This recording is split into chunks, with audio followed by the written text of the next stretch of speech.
Assalamualaikum warahmatullahi wabarakatuh. Nama saya Aksa Rizky Rafsanjani. Di sini saya dari kelompok ingin mempresentasikan rekayasa sistem berorientasi objek dengan makalah sistem KRS. Di sini anggota kelompok saya terdiri dari Rizky Wahyu Sugandi, Ronald Lakomiza Robulo, dan Tegar Suryatama. Pendahuluan.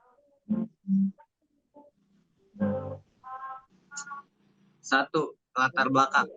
Pada saat ini telah memasuki era industri 4.0, di mana era internetnya sangat berkembang pesat dan sangat berpengaruh pada berbagai sektor. Salah satu contoh yang mendapat keuntungan dari internet adalah sektor pendidikan. Adanya sistem informasi akademik online berbasis web yang terintegrasi dapat membantu mahasiswa dalam pengurusan administrasi di kampus. Dan mahasiswa dapat melakukan pengisian kartu rencana studi atau yang disebut KRS yang bisa diakses oleh mahasiswa untuk memudahkan mahasiswa dalam mengambil mata kuliah tanpa harus mengisi di kampus secara langsung. Merupakan bentuk keuntungan langsung dari revolusi industri 4.0. Jauh sebelum pesatnya perkembangan teknologi yang ada saat ini, mahasiswa diwajibkan untuk melaksanakan pembelajaran dan pengurusan administrasi hanya di kampus. Mahasiswa saling berkomunikasi secara tatap muka tanpa internet yang ada pada saat ini. Ketika pengurusan administrasi seperti umumnya, maka mahasiswa harus antri atau menunggu giliran masing-masing. Dengan ketidakefektifan tersebut, seiring berkembangnya teknologi, mahasiswa dapat mengakses semua aktivitas perkuliahan atau hal administrasi melalui internet dengan lebih efisien. Salah satunya adalah dengan pengisian kartu rencana studi atau yang disebut KRS. Mahasiswa tidak perlu datang ke kampus untuk pengisian tersebut, karena mahasiswa dapat langsung mengaksesnya melalui website atau akademik online dimanapun, kapanpun, sehingga menghemat waktu dan lebih efisien. Rumusan masalah adalah bagaimana merancang sistem akademik online atau yang disebut SIAKAD, pengisian kartu rencana studi berbasis web. Manfaat adanya pengisian kartu rencana studi atau yang disebut KRS melalui website adalah untuk meningkatkan pelayanan akademik dan mempermudah mahasiswa dalam proses pengambilan mata kuliah tanpa harus datang ke kampus, dan mempermudah pihak kampus dalam mengontrol dan memantau data jumlah mahasiswa aktif pada semester berjalan. Tujuan dari pembahasan ini adalah untuk dapat merancang sistem akademik online atau SIAKAD untuk pengisian kartu rencana studi berbasis web. Selanjutnya,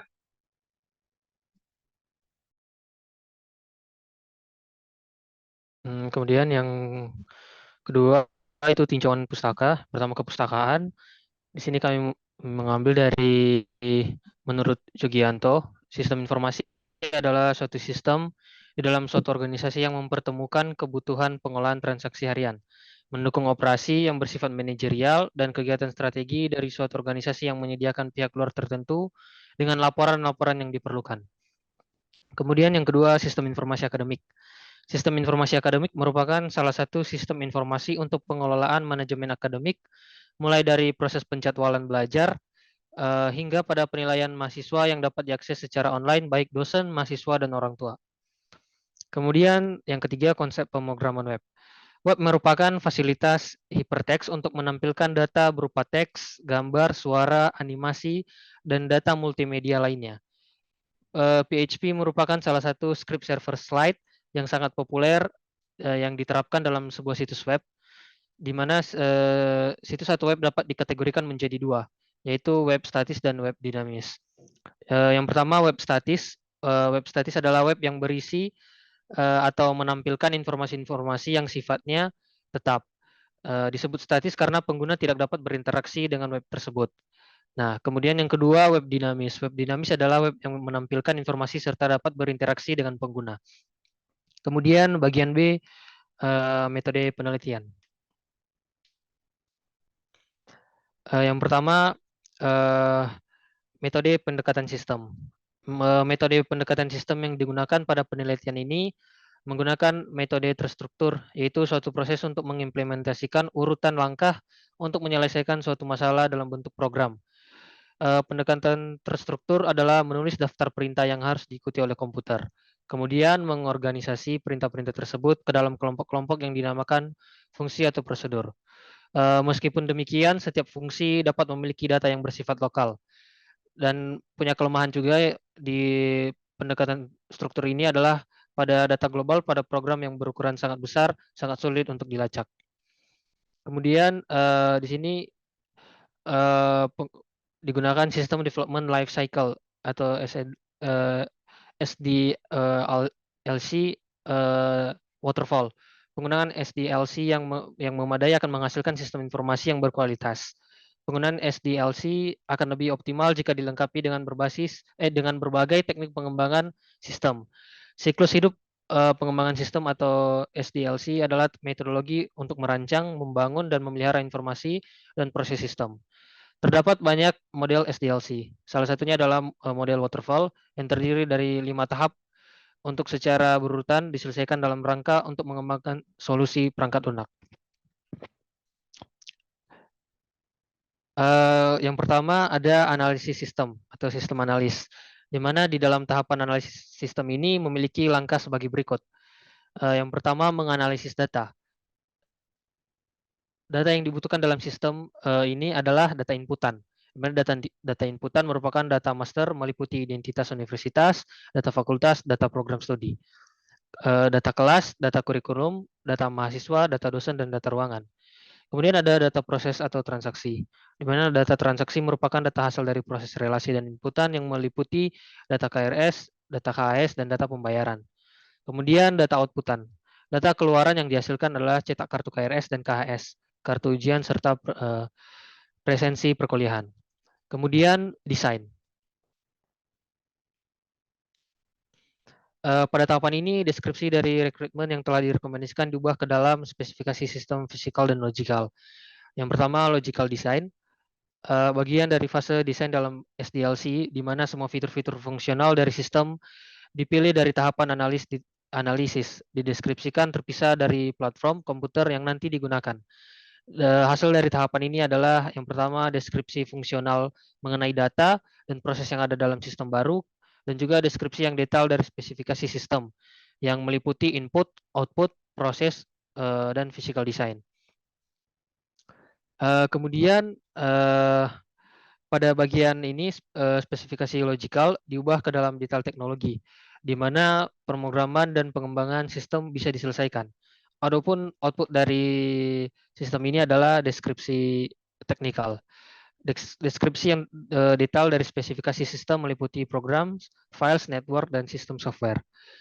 Kemudian pada tahapan desain ada beberapa aktivitas utama yang dilakukan, yaitu merancang dan mengintegrasikan network, merancang arsitektur aplikasi, mendesain user interface, mendesain sistem interface, mendesain dan mengintegrasikan database, memuat prototipe untuk detail dari desain, dan mendesain dan mengintegrasikan kendali sistem. Kemudian implementasi. Implementasi yaitu tahapan kelima pada SDLC ini, di mana pada tahapan ini dilakukan hal yaitu coding, testing, dan instalasi. Dan output dari tahapan ini adalah source code dan prosedur pelatihan. Kemudian ada maintenance, itu langkah terakhir dari SDLC, di mana pada tahapan ini sistem secara sistematis diperbaiki dan ditingkatkan. Hasil dari tahapan ini adalah versi baru dari software yang telah dibuat. Nah, adapun kelemahan dari SDLC tradisional itu terlalu mahal. Kemudian SDLC merupakan metode dan pendekatan terstruktur yang menyaratkan mengikuti semua langkah yang ada dan biaya maintenance-nya yang cukup besar. Dilanjutkan oleh Tegar. Selanjutnya untuk pembahasan diagram use case KRS, yaitu mahasiswa pertama melakukan login. Login bisa di dalam KRS bisa mengubah password. Selanjutnya bisa entry KRS, bisa mengisi KRS yang dimana terdiri dari mencetak KRS. Selanjutnya yaitu input jadwal kuliah yang terdiri dari input data mahasiswa, input data dosen, input mata kuliah dari staf akademik juga. Dan selanjutnya staf akademik bisa input jadwal kuliah kembali, Selanjutnya ke bawah yaitu ada input kelas, input batas isi KRS, dan pencetakan KRS yang dilakukan oleh staf akademik. Dan selanjutnya yaitu dosen PA yang dimana dia akan login, terus ubah password, dan persetujuan KRS mahasiswa. Di mana bisa reject KRS yaitu action atau ketidakharusan, dan approval KRS. Dan untuk yang satu lagi yaitu include, yaitu yang suatu keharusan dari beberapa diagram tersebut. Untuk selanjutnya ada diagram activity dari KRS ini, di mana nanti mahasiswa akan memulai dulu, dia akan mengakses halaman login dulu ya. Nanti dia akan menginputkan username berupa NIM-nya dan passwordnya, dan nantinya akan divalidasi oleh sistem KRS apakah benar atau valid atau tidak valid.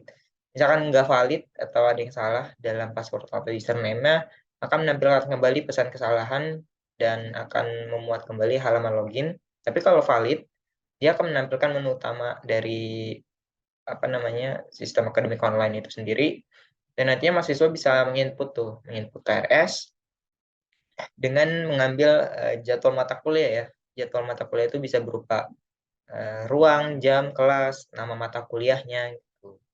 Nah, misalkan kalau kita udah milih nih jadwal mata kuliah itu tapi kelasnya penuh, ya maka nanti mahasiswa akan menginputkan kembali jadwal mata kuliahnya. Tapi kalau misalkan kelas itu tersedia, maka nanti akan menunggu persetujuan dari dosen pembimbing akademik, dan bila mana ditemukan kekeliruan di dalam KRS tersebut, maka dosen berhak untuk menolak kartu rencana studi dari mahasiswa tersebut, dan nantinya mahasiswa akan kembali lagi mengisi jadwal kelas yang benar dan baik dan sesuai dengan arahan dari dosen. Dan kalau sudah benar-benar di-approval, disetujui, maka mahasiswa bisa mencetak KRS, dan nanti dari sistem KRS-nya akan mengembalikan lagi hasil yang sudah dicetak dari mahasiswa itu. Lanjut untuk diagram sequence. Nah, di diagram sequence ini seorang mahasiswa ini akan memberikan pesan login kepada sistem KRS. Lalu dari sistem KRS ini akan memberikan pesan untuk melakukan validasi akun oleh staf akademik. Bila mana sama tervalidasi, login maka akan berhasil, dan menu utama akan ditampilkan ke mahasiswa. Nah, nanti mahasiswa bisa memilih menu KRS. Lalu nanti sistem dari KRS akan menampilkan kembali menu KRS.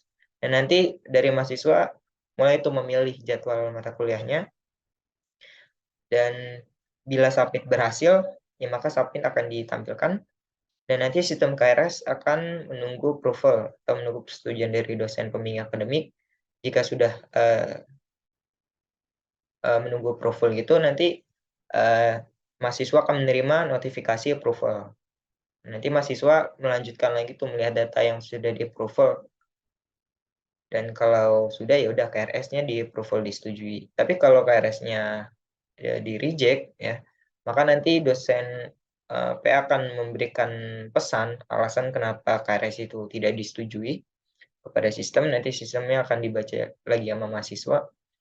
Dan nantinya staf akademik juga nanti memberi atau membubuhkan batas akhir mengisi KRS itu kapan.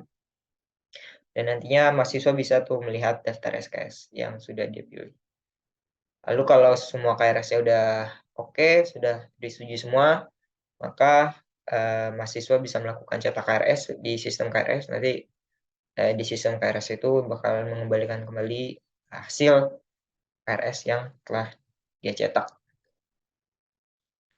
Nah, ini ada diagram collaboration. Sebenarnya hampir mirip sama kayak diagram sequence, tapi kalau di diagram collaboration ini dia lebih mengelompokkan message-message apa yang dari antar objek. Kalau dari diagram sequence ini kan bingung tuh antara pesan dari mahasiswa ke sistem KRS ke dosen PA.